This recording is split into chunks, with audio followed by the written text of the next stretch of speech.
Huw Edwards has managed to dodge prison at his sentencing, but his life going forward will be a far cry from the prestige and respect he once enjoyed as one of the BBC's most recognisable newsreaders.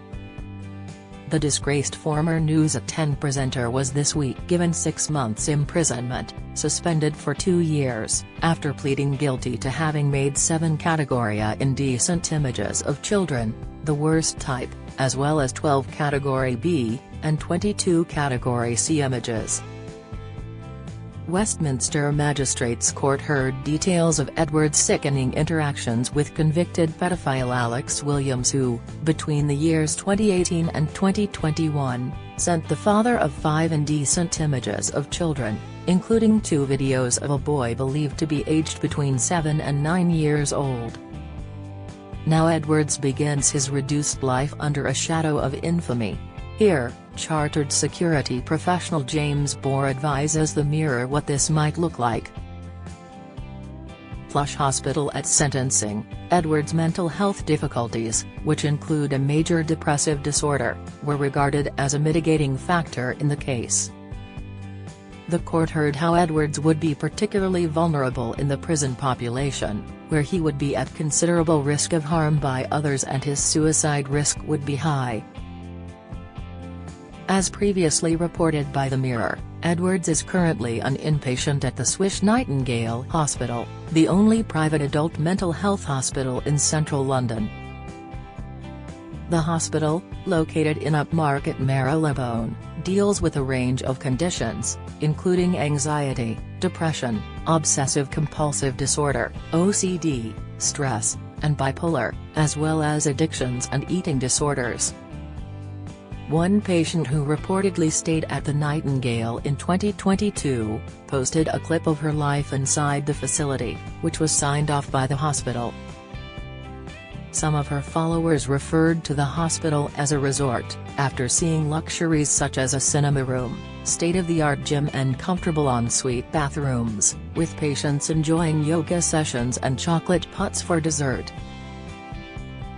Addressing such comments, the patient insisted the mental health care was extremely high-level, urging people commenting on the hospital's plush interiors not to diminish the Nightingale's excellent work. Sex offender program. Under the terms of his sentence, Edwards must now complete a 40-day sex offender treatment program plus 25 rehabilitation sessions aimed at helping him address his mental health issues and alcohol use. Outlining the purpose of sex offender treatment programs, Bohr, who is an expert in prison security, said, "Programs vary, but they're all intended as psychological intervention programs, similar to addiction programs. They are targeted at people at risk of reoffending, with the aim to prevent reoffenses." According to the Inspectorate of Probation, it's been found that sexual offender treatment programs have a moderate beneficial effect when it comes to sexual reoffending and work best in community and hospital settings. Programs based upon cognitive behavioral therapy were found to be most effective when reducing sexual and violent, but not general, reoffending among offenders. Monitored life. Edwards has been given a suspended sentence, meaning that he won't immediately go to prison, and will have to keep out of any trouble with the law for the duration. If Edwards breaks the law again within this time frame, then he'll likely have to serve out the original sentence, plus an additional sentence for the most recent offense. As per the Sentencing Council, an individual may be granted a suspended sentence if they show genuine remorse, admit to their offences in a police interview, or are ready to cooperate with law enforcement. In the event of an immediate sentence, it's likely Edwards would have been locked up in HMP Wandsworth or HMP Brixton as a holding place. According to Bohr, the monitoring is more about online, the rest is about regular check-ins to make monitoring or checking on his behavior straightforward if required, and act as a deterrent. These restrictions will be for 7 to 10 years with a 6-month sentence. 7 for 6 months or less as an adult, 10 for 6 months or more as an adult.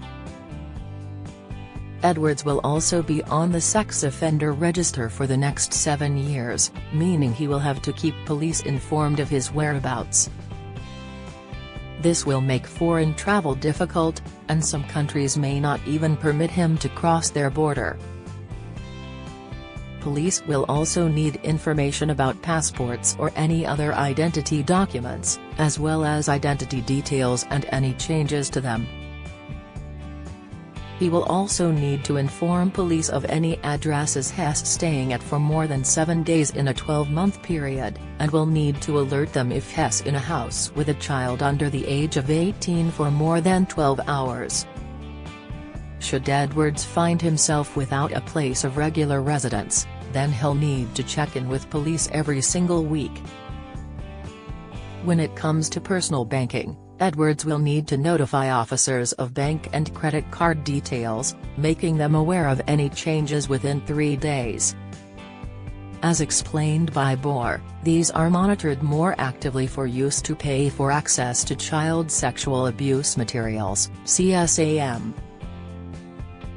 Dismal work prospects. Edwards, who first joined the BBC as a trainee in 1984, was once the corporation's top-earning newsreader, earning between £475,000 and £479,999 for the fiscal year 2023-24, as per the BBC's most recent annual report. Even after his arrest in November 2023, Edwards continued to be paid by the BBC right up until his resignation 5 months later. The BBC has since stated that it is now demanding Edwards pay back his salary for that period. Edwards' once lauded journalism career is now over, and, as a registered sex offender, his employment prospects have narrowed considerably. Outlining the obstacles Edwards now faces if he seeks employment, Bohr explained, anything involving contact with children as part of the role requires a CRB check, and he will fail any of these. For any other role involving a CRB, it will be up to the organization to decide whether or not it would affect his work. Any job without a CRB check won't be informed, but given he is well known, it's likely that the impact on any potential work will be much greater than just roles that involve a CRB check as part of their recruitment process. Edwards is estimated to be worth somewhere in the realm of £2.4 million and £3.8 million, as well as his sizable BBC salary. Edwards' lucrative book deals have brought in the cash, with the former journalist having penned titles including Capelli Llanelli, Our Rich Heritage and City Mission, the story of London's Welsh chapels. Has also presented award shows such as the BAFTA Cymru Awards and has also produced documentaries including The Prince and the Plotter. Edwards' former employer has made it clear that the door is now firmly closed. Speaking at the Royal Television Society, RTS, London conference, BBC Director General Tim Davies stated that he can't see Edwards working for the corporation ever again after the former presenter admitted to his appalling crimes. Noting that the BBC's reputation had been impacted, Mr Davies said, "There's no doubt that an affair like this impacts our reputation, and I don't know yet in terms of just the direct impact on trust." Hopes of volunteering in the pre-sentence report, consultant psychiatrist and neuropsychiatrist Michael Isaac indicated that Edwards now hopes to dedicate time to volunteering. Mr. Isaac wrote, he has stated his willingness to engage with the probation service to undertake planned intervention to reduce the likelihood of further offending. In addition, he has indicated that he would welcome further assistance in developing his future plans, particularly in the area of vocational or volunteering endeavors, which he is mindful will need to be managed alongside restrictions placed upon him. Ensuring that Mr. Edwards is able to develop pro-social activities in the future which provide him with a sense of purpose and social investment will be important protective factors alongside development of his internal behavior controls. However, finding a volunteering position may prove difficult for somebody with Edwards' record. Bohr said, "Many volunteering roles do require CRB checks, so this is likely to affect these as well and restrict him from volunteering. There may be some, including volunteering in charities or organizations dedicated towards preventing offending and re-offending, where he will have the opportunity to contribute." Re-establishing marriage. It would appear that Edwards, who arrived at court wearing his wedding ring, may still be holding out hope for his marriage with wife Vicky Flind. During sentencing, prosecutor Ian Hope made reference to Edwards re-establishing his marriage. Edwards also issued an apology through his barrister, acknowledging how he has hurt and he has damaged his family. Philip Evans KC told the court, "He knows he has hurt and he has damaged his family and his loved ones around him.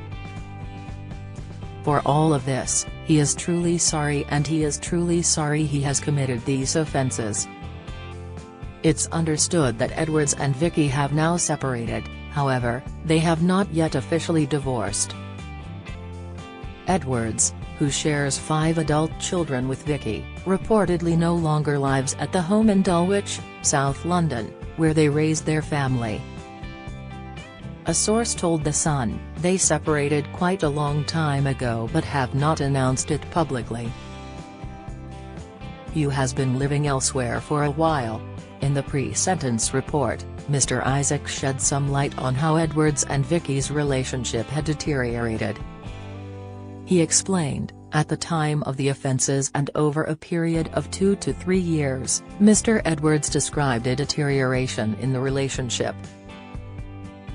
His wife was experiencing high levels of stress as her mother was nearing end of life and the couple became increasingly distant from one another." Mr. Edwards recognizes that he was also detached and not present at a time when she needed his support. Despite having previously been very close, he recalls this period as the most difficult part of their marriage and their levels of intimacy had significantly decreased. Do you have a story to share? Email me at julia.banham@reachblock.com. Follow Mirror Celebs on TikTok, Snapchat, Instagram, Twitter, Facebook, YouTube and Threads. If you've been the victim of sexual assault, you can access help and resources via www.rapecrisis.org.uk or by calling the National Telephone Helpline on 0808 802 9999.